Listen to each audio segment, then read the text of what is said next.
Jungle Cruise, the cinematic experience featuring Maui from Moana and Jim Halpert's wife from The Office, is a movie I was not expecting to be good in the slightest. The trailers looked like utter chaos and an embarrassment to the classic ride at the Disney parks. However, I'm not gonna lie, I was super hyped for this movie. It didn't look like it was trying to be good, it looked like a movie that understood it was stupid and was going to deliver you a stupid movie. So on opening night of the Disney Park cinematic experience of the decade, I went to see what it was like, and I have mixed feelings. For one, treating this movie like a joke is exactly what you need to do in order to enjoy the first half of this movie. None of that part of the movie is trying to be good. It's just The Rock, Emily Blunt, and Pam's brother traveling the jungle trying to find a tree that can cure COVID. There isn't any serious backstory about why Lily wants to be able to cure any disease, she just thinks it'd be cool. When they go to the Amazon to find The Rock, he's giving a group of guests a tour of the jungle in Jungle Cruise skipper style where everything he says is a pun. The Rock has a tiger that he has trained to attack him whenever he wants to get out of a bad situation. McGregor had a lot of luggage that he wanted to bring on the boat tour, and The Rock was just like, no, and yeeted it all into the river. The characters encounter a tribe who they think is gonna kill them, but then they find out later that it was just a bunch of paid actors The Rock hired to try and scare Lily and McGregor off. It's probably the funniest scene in the movie. But what probably makes this movie so chaotic is that throughout the film, this trio is being chased by this rich dude who is embarking a military attack on them because he thinks the Tree of Life will help Germany win the war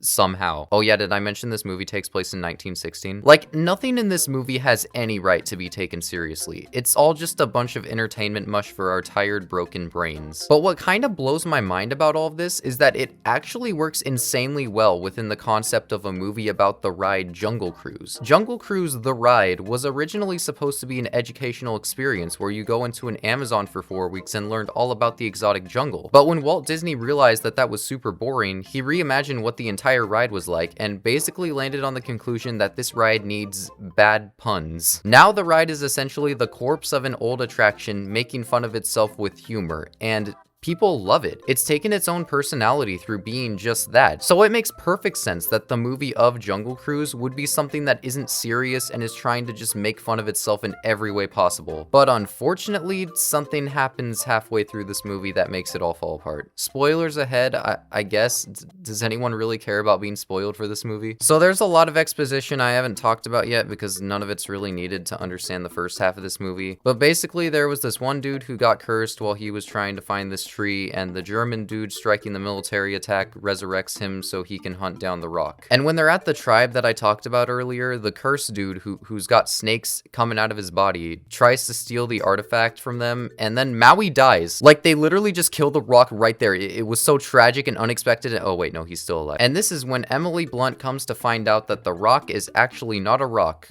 or human. He's a 400-year-old not human thing, and he was actually the one who mapped the entire Amazon forest looking for this Tree of Life. The fantasy side of this movie starts to take full force when this is revealed, and it makes the movie feel like it's just trying to copy what Pirates of the Caribbean did. It's such a weird and out-of-place turn that completely abandons what made the first half of this film so great. I suppose you could argue that it adds to the insanity of the first half, but I don't know, for me it just kind of lost me. All we really needed from the fantasy lore side of this movie was, there is a tree that can cure any disease. It's vague and stupid, but it's a perfect setup for this brain-dead entertainment product. We don't need any of this convoluted backstory about how the Rock was a spirit thing. They never specified. I honestly don't know. And how he betrayed the snake dude who's trying to attack them. It just feels exhausting for what should be a rather tame and simple movie with Dwayne, demigod of the wind and sea, Johnson. It almost feels like they didn't realize that making a stupid pun-filled action-adventure movie with the name Jungle Cruise slapped on it was simultaneously a really fun and genius idea. So they just decided to throw some Pirates of the Caribbean-esque lore into the second half because that was a successful franchise. It left for a finale that was